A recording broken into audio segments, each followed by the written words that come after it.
Hey everyone, long time no see. Haven't posted a video in a while, so for my 2 subscribers, that's gonna be unfortunate. But for those of you waiting, this is not gonna disappoint. We are in for a long one here. Today I'm just gonna be going through all of my various movies on 4K, Blu-ray, and a couple I have on DVD. Just gotta give a quick summary on them. Why I like them, or if I don't like them, why I don't like them.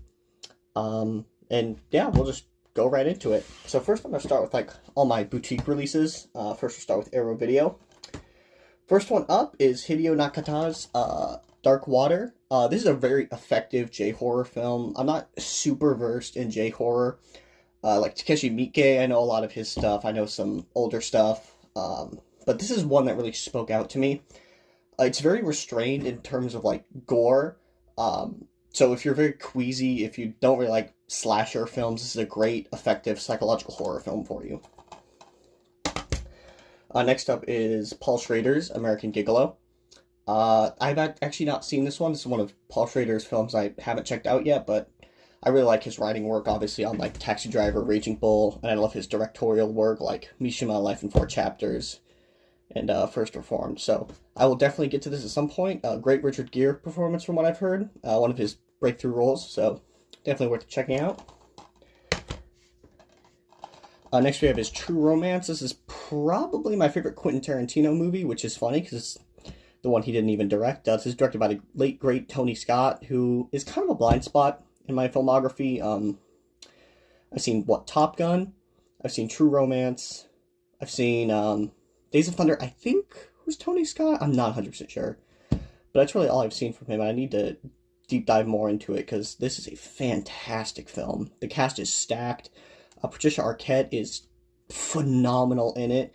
And while I haven't seen a ton of stuff that Christian Slater wows me in, I mean, he's really great in this. He's really awkward, really nerdy, but he eventually grows into a sort of a man. Go save the day. So, really good watch. Next is Boyhood by director Richard Linklater, obviously. This is such a sweet film. People dog on it because of how sweet it is, but I don't see that as a problem at all. What is life if not beautiful? That's what we all hope for, so and this film portrays that beautifully. Great performances from even the child actors. They're always hit or miss, but they're very well done here. Another great performance by Patricia Arquette. Another fantastic performance from Ethan Hawke. Just a great watch. I think when you've grown up or when you're about to reach adulthood, this is a perfect film to watch. Next is Heathers. Look at that. Christian Slater again and Winona Ryder. 2 powerhouse performances in this. It's a great, great satirical, dark comedy. I had held off on watching it a while. I was like, oh, I'll get to it. But I was really mad by the time I finished. I hadn't watched it sooner because it's very funny. The performances are great. And as I said with all the other ones, this is absolutely worth a watch. Next we have the first Martin Scorsese film in my collection is Hugo. Truth be told, I haven't seen this since, honestly, when it came out, 2011, I think I remember renting it. But I want to have his complete filmography, and I saw this Arrow 4K, and I'm like, sure, why not? So this is one I absolutely need to revisit. I do remember liking it when I was a kid. I do remember being kind of bored with it. I was a stupid kid, so that probably won't hold true anymore, but this is one I do need to revisit. Here we have A Simple Plan. This, I watched it around Christmas time was the first time I had seen it. Thanks to this Arrow 4K. It had only been on DVD prior. Wow. This is Sam Raimi's most restrained film. And I don't have a problem with Sam Raimi. I mean, I love his Spider-Man movies. I love The Evil Dead. I love Darkman. I love his very goofy, wacky camera angles and characters. But it is a nice change of pace for him to have such a restrained, real, adult-driven film.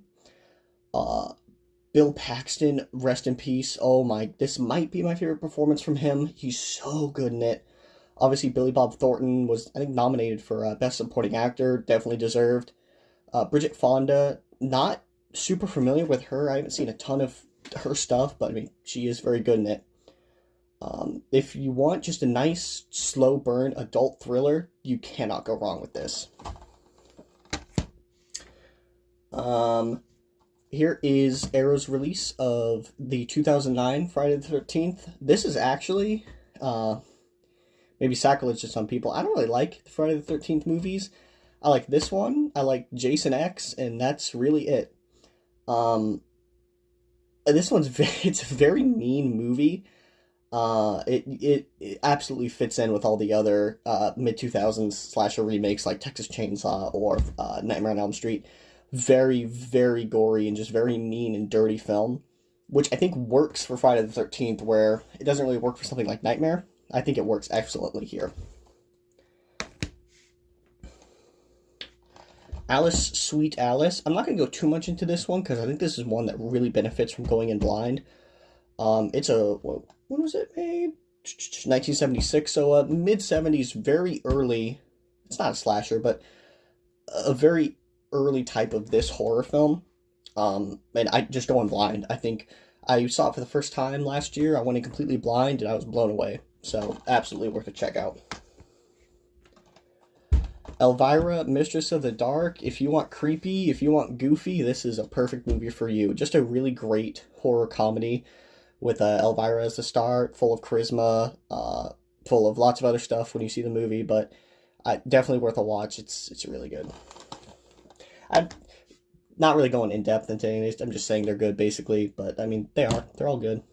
I'm just off the top of my head with this, so it's gonna be a lot of repetition. But you know what? For the 3 viewers that get on these videos, maybe you'll enjoy it. Videodrome. This is one of my favorite Cronenbergs. It probably is my favorite Cronenberg. I don't really know what would beat it out. Maybe A History of Violence, but body horror with a purpose is Cronenberg's early work, and this absolutely fits into that. Exploring the relationship between humanity and technology. We live in a technological world now, so it's absolutely prevalent to today. James Wood, piece of shit, phenomenal in this movie, as is Debbie Harry, very seductive, very sexual film, but early Cronenberg, what else are you gonna get? Takeshi Miike's Audition. This was my first Takeshi Miike film, and it's probably my favorite. The whole ending sequence with the piano wire and shit, oh my god, you better strap in for that. Beautiful film, beautiful film. Pulse, like Dark Waters, which I think... No, I thought I shared a writer. It shares a cinematographer, though. A very slow burn, not gory, but horrific film. It verges on psychological horror, again, kind of exploring, like Videodrome, exploring the connection between humanity and technology in a very interesting and intricate way. One of J-horror's best. RoboCop. There is nothing to be said on RoboCop. It is probably my favorite Verhoeven. I have a soft spot for Showgirls. I don't know how that got to be one of the worst movies of all time. I think the movie's phenomenal, which we'll get to later, but this has the best squibs and gore effects of any movie of all time. It is so fucking darkly funny. The satire hits even now. There's not much to be said on RoboCop, but and Miguel Ferrer, oh man, I love Miguel Ferrer. You'll learn later on I love Twin Peaks. And you got Ray Wise in this as well, another big, Twin Peaks alumni. I mean, great performances all around, but especially from Miguel Ferrer. Phenomenal movie.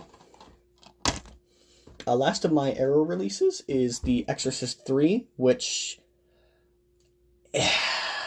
whenever I watch 1 or 3, like if I get done watching 3, I'm like, oh, this is the best one in the series. But then I go to 1 and I'm like, nah, this is the best one in the series. But it's so... Again, it's a very restrained horror film. You see, there's almost no gore. All the murders and attacks are just described, and they're so horrific that whatever you visualize in your head is way more disgusting than they could do with practical effects. Brad Dourif in this movie, oh my god. His performance in this single-handedly made me go, okay, he's one of my favorite actors. He's so fucking unhinged, and check this movie out. It is so good. It is one of 2 movies William Peter Blatty, who Wrote the original Exorcist novel and book, directed. I can't remember the name of the other one. I was hoping The Ninth Configuration. I haven't checked that out. I really need to. But this movie plays out like a book. There's a ton of really, really good dialogue that you just...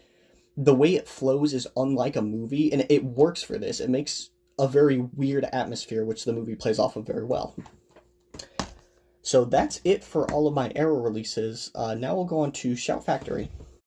So now we're on to the Shout Factory releases. The first one I have here is David Lynch's 1990 road trip sort of comedy, Wild at Heart.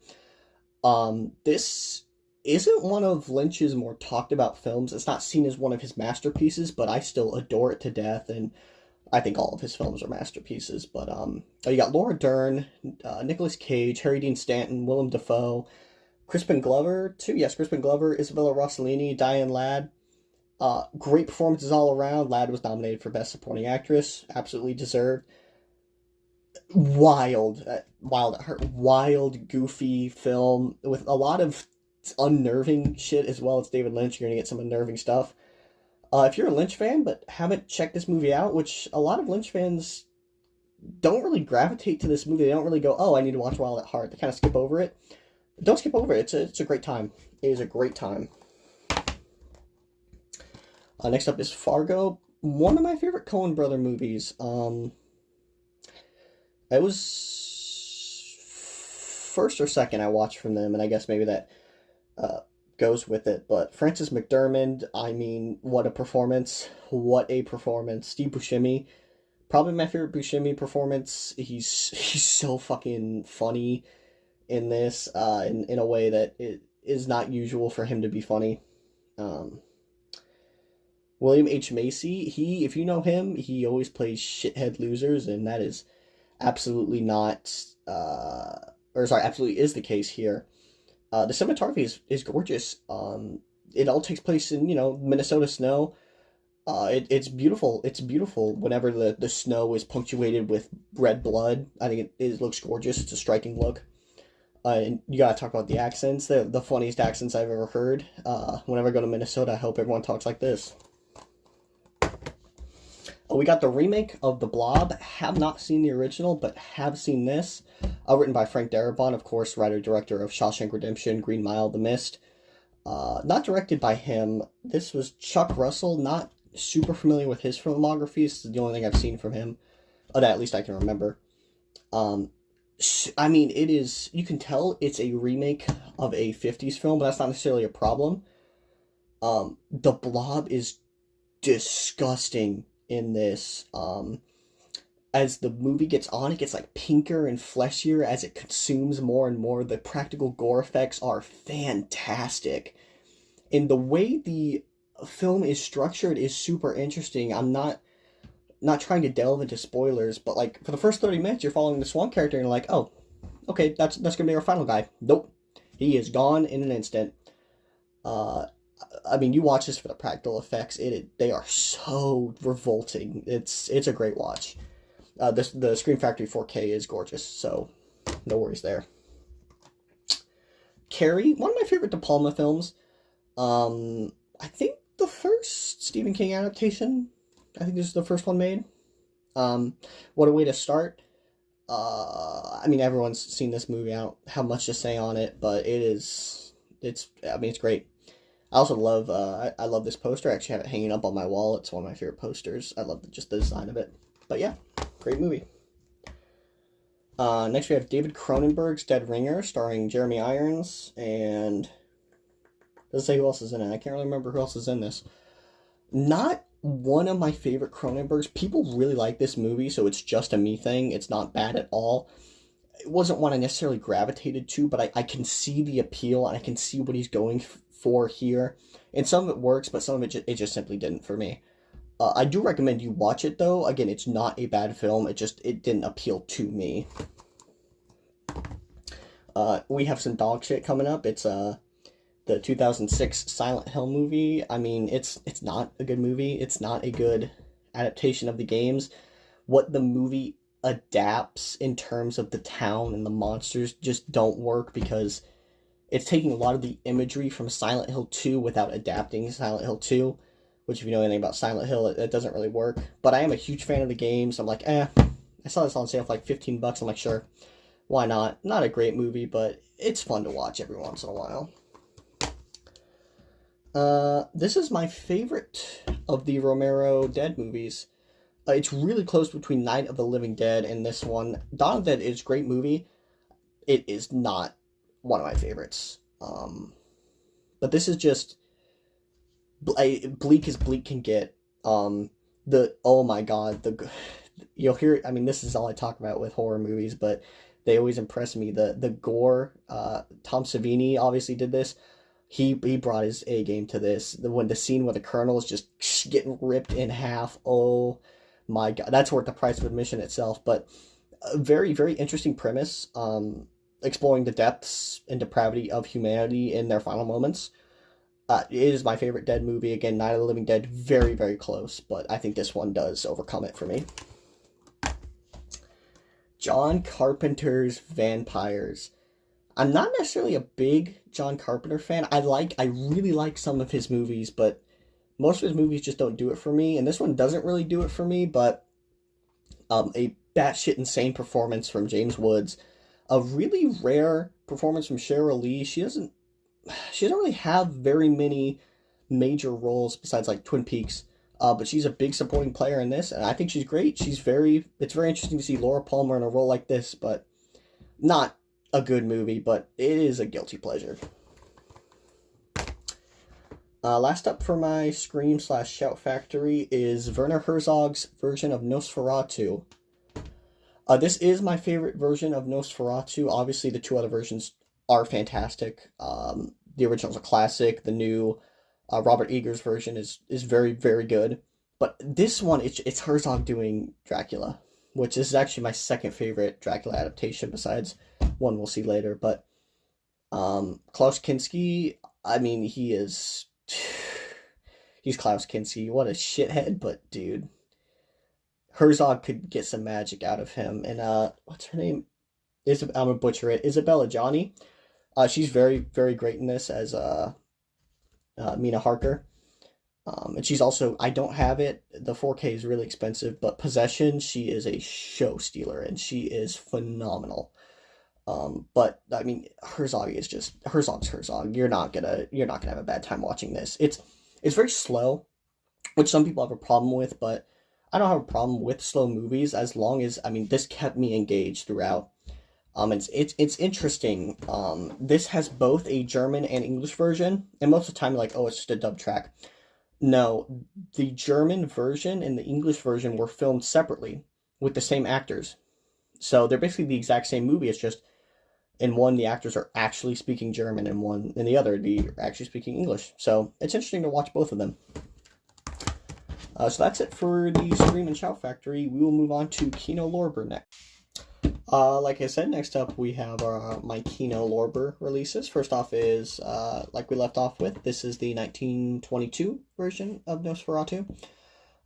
This is probably the silent film I would recommend people to start with on silent films. I know modern audiences really don't like them, but there is a lot of beautiful stuff to find in them, and this is no exception. If you want to start off with silent films, I think this is a great start. It's adapting a story you're probably all very familiar with. I mean, this is Dracula. And it is, I mean, it's gorgeous to look at. I mean, 1920s film, very, very early on in film, but it is starkly beautiful compared to a lot of stuff that came out at that point, which, moving on to, is the what year did this come out? 1923 adaptation of The Hunchback of Notre Dame, starring Lon Chaney, one of the early, not Scream Kings, but, you know, a very prominent horror figure early on. This is my favorite silent film of all time. It was one of Universal's $1 million pictures, which back in 1923 was a lot of money. So they pumped a lot of money into this thing, and it shows. It does break away from early film being very tied to theater. This does not. I mean, it still does in some instances. Like, there's not insane camera work, but the sets are very, very lavish compared to what you'd see in most films and stage plays at the time. So definitely a great one to check out. And another Lon Chaney half sort of silent film. This includes a silent version and a musical version. Lon Chaney's Phantom of the Opera, another Universal release. I have not checked this one out yet. I actually picked it up during the recent Kino sale. But I've been meaning to for a while. I do really like Lon Chaney. I do really like the Phantom of the Opera. Universal's other versions are very, very interesting to me. So we'll definitely check this one out. Next is, we got another David Lynch film, kind of made redundant by the not recent, I guess it's been almost 2 years, Criterion 4K release of it, but Lost Highway. Patricia Arquette is maybe the hottest person ever shot on film in this. She's great. A really, really great, eerie film. I mean, this is one where when it finished, I kind of had to just sit down for a minute. I was too nervous to get up. The less said, the better, going to this blind, but it's creepy. Another one I haven't seen, again, picked up in the recent Kino sale, Play Misty for Me. This is Clint Eastwood's, I think this is his directorial debut, at least for films. He may have directed some TV stuff beforehand, and he stars in it as well. Kind of similar to a Misery type thing, a story about obsession. I do want to check this out. I do like Clint Eastwood's directorial work. I obviously enjoy him as an actor, so this will be an interesting watch for me. Eastern Promises, another great Cronenberg movie. This is sort of his gangster, not epic, but it's a gangster film, starring Viggo Mortensen, who is fantastic, and Naomi Watts, who is also fantastic, but she's not really in a ton of great movies, which sucks because she's a fantastic actress, and she is in my favorite movie of all time, which we will certainly get to. But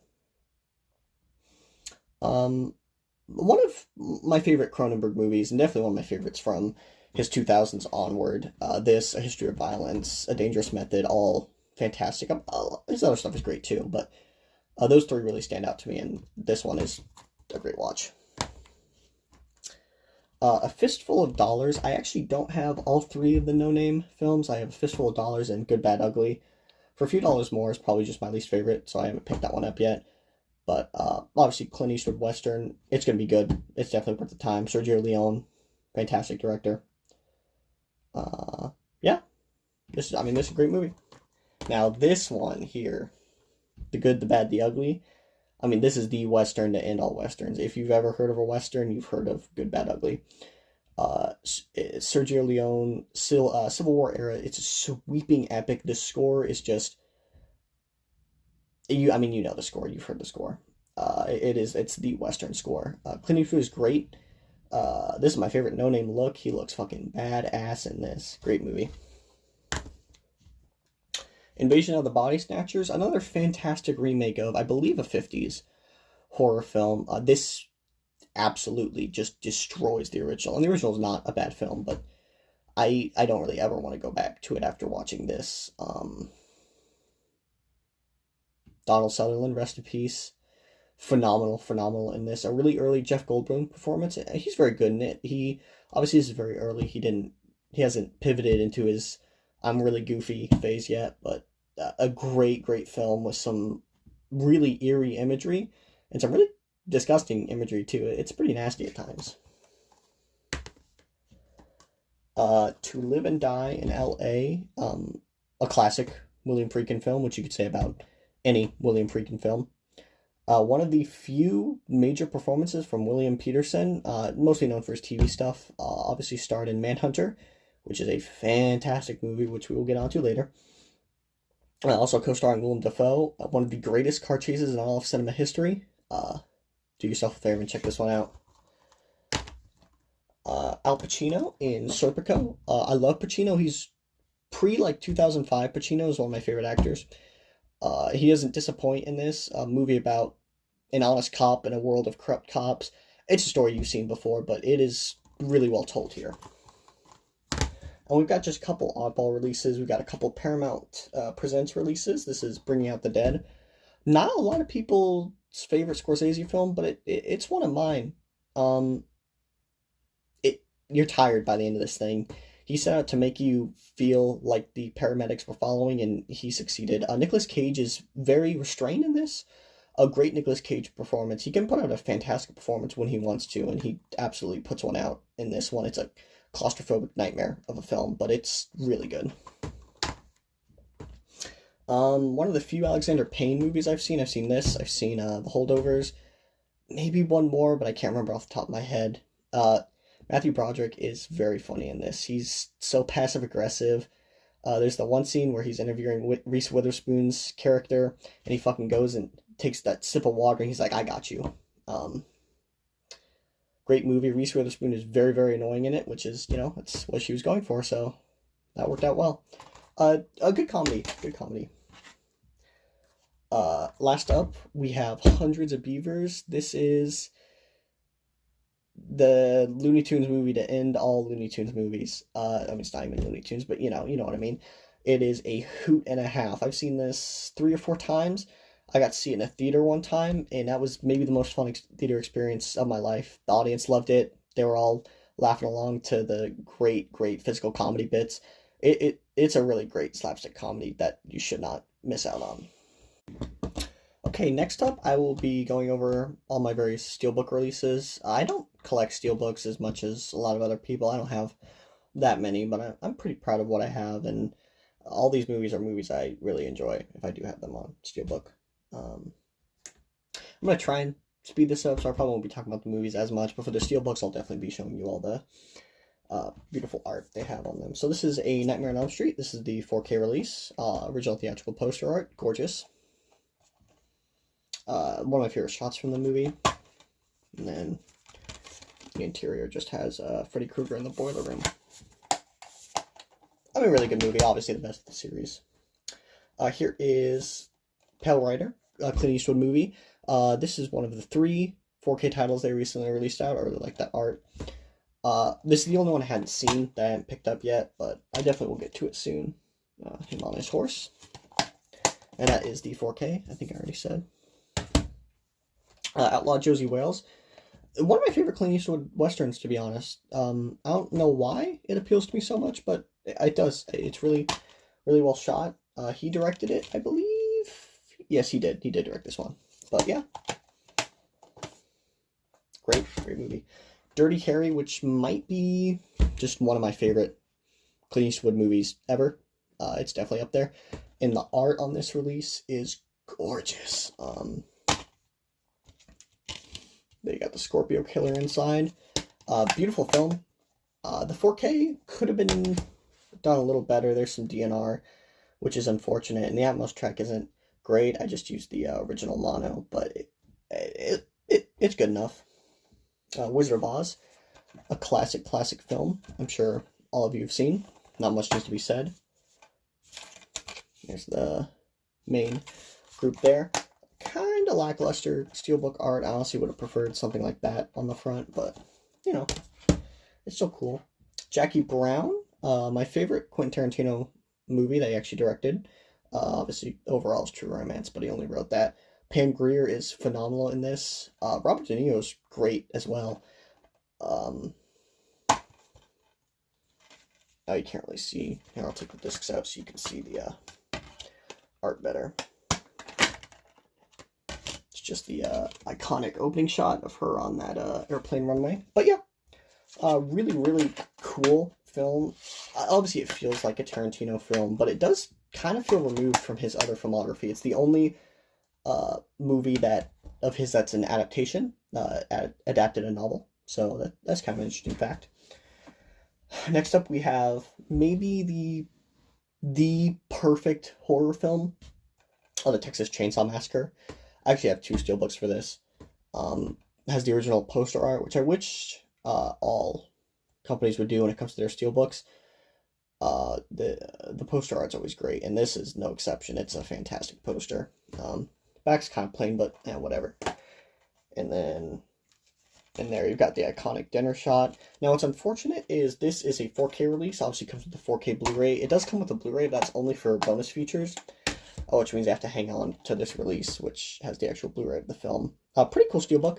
I got it for $5 at Best Buy. No interior art, which is unfortunate, but For the $5 I paid for it, hell yeah. Next we have the greatest thing Disney has done with Star Wars, which is Andor.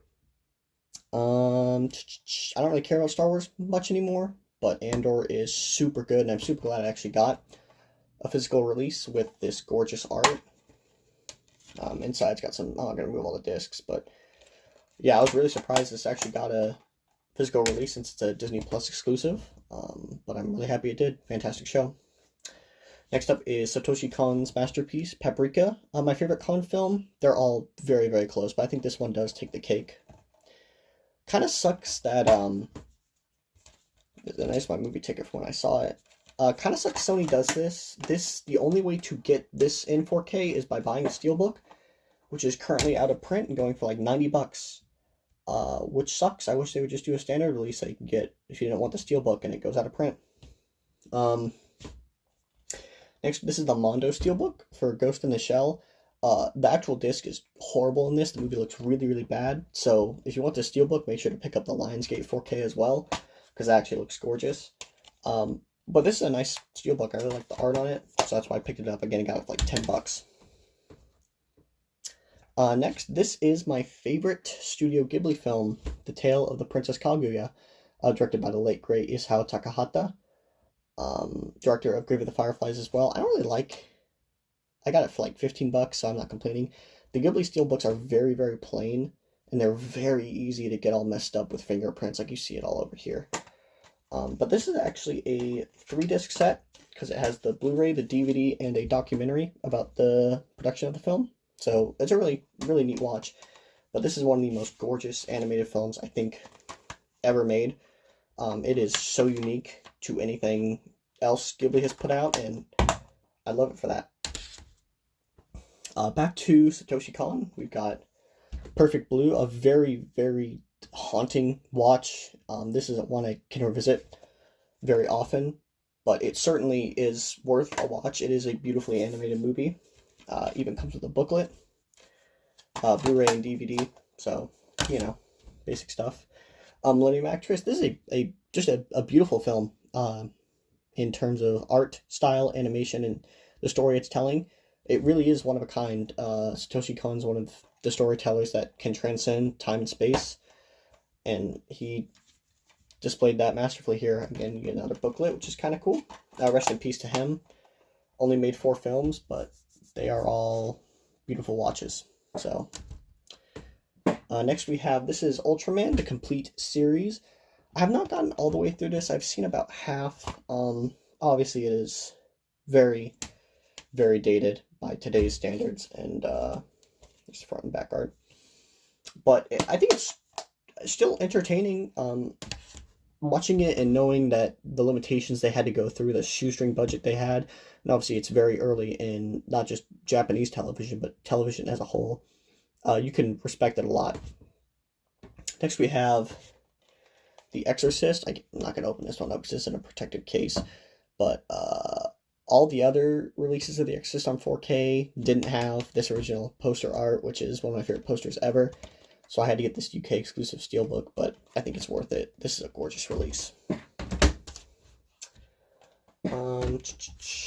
Next up, we have Glory. I've seen very few films about the Civil War, but this is a great, great movie.